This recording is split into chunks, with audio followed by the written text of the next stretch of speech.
این هفته خبر تو خبر داره براتون از روزخونی عظما برای حوزه، اونم حوزه‌ای که دچار مشکله. حوزه دچار مشکل است.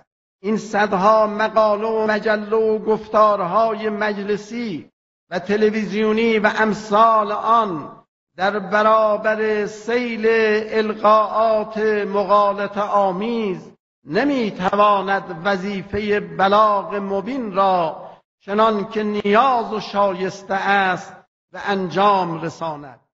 این طور که پیداست عظما بعد از این همه سال حاکمیت و این همه پولی که برای آخوندا و حوزه هاشون خرج کرده الان بدجوری دچار دماغ سوختگی شده.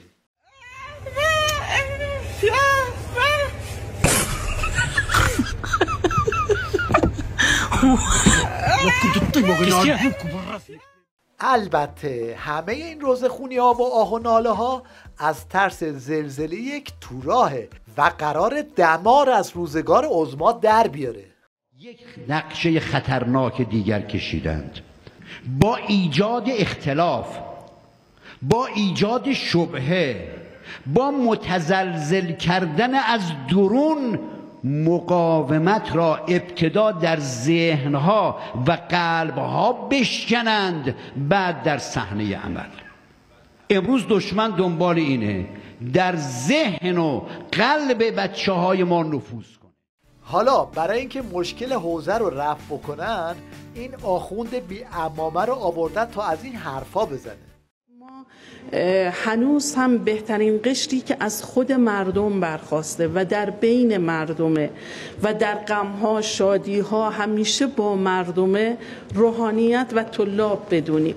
این طلاب درد مردم رو خوب متوجه میشن، پس اینها باید مشکلات رو برای حاکمیت طرح کنن و برای اون راهکار پیدا کنن. ما ته خط این کلیپ ها تو فضای مجازی رد و بدل میشه و اینطوری به ریش آخوندا میخندن. حوزه علمیه گفته 90% روحانیت بیکار هستن، یعنی تا حالا با 10% از نیروهاشون ما را به این روز انداختن.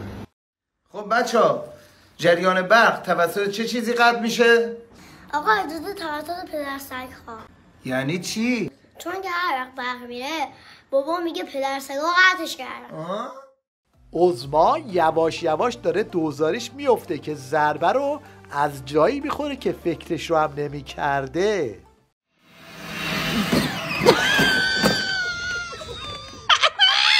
البته ته خط همه اینا هم یه چیزه که البته خیلی چیزه. بله، قیام و شورش خیابانی.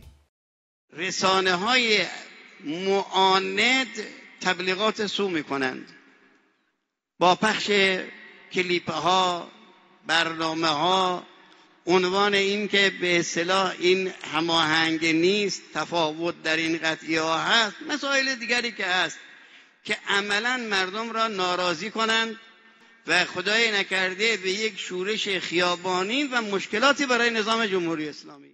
حالا دیگه تو مراسم رسمی بسیجی ها هم چنین اتفاقاتی میفته.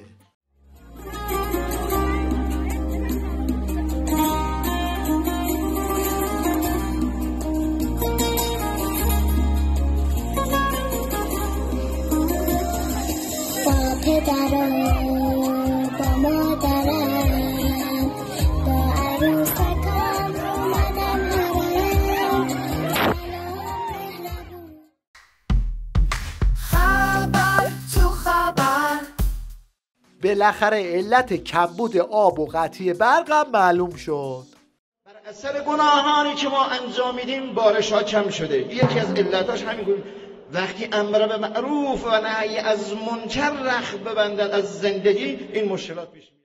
هوا به قدری پسه که بخشنامه کردن اعضای استبل ولایت هم دیگه نباید راجع به ناترازی ها حرف بزنن. اینطوری شده که صدای اینم در اومده. این که گفته بشه درباره ناترازی صحبت نشه، درباره نمیدونم کمبودا صحبت نشه، پس ما اینجا درباره چی صحبت بکنیم؟ من درباره فوتبال آقای پزشکیان باید مثلا صحبت بکنم که میرن؟ خب بالاخره اشکالاتی وجود داره، مردم توقع دارن. هرچی زمین سفت میشه شاخبازی این گاوا هم بیشتر میشه. روزی نیست که دست همدیگر رو نکنن. آقای شمخانی، آقای اکبری رو میشناسی؟ علیرضا اکبری، جاسوس انگلیس، مشاور شما و معاون شما که اعدام شد. شما چه حرفی داری بزنی راجع به این موضوع؟ خودت جاسوس نبودی؟ فقط اون بود جاسوس انگلیس. حالا اولی ریبی نداره. دومی آقای علیرضا عسکری چی؟ اونم جاسوس انگلیس، معاون شما و مشاور شما، که این دومی اصلا توی سوریه مفقود شد. اونو چیکار کردی؟ فراری دادی بره؟ آقای شمخانی خجالت بکش از اون سیستمت، شرم کن. بالای 50 تا شما کشتی داری با پسرات، این پولا رو از کجا آوردی؟ این هم یک نمونه دیگه از اعترافای زنجیره‌ای به بخور تو نظام ولایت. همین آماری که شما دارید اگر بدهی به بانک مرکزی رو ببینید، از سال 1401 تا 1403 200,000 میلیارد تومان بانک مرکزی به بانک آینده پول داده. خیلی بیجا کرده داده، هر کیم داده، نباید میداد. چرا داده؟ چون مدیرای خودش گذاشته، مدیریتش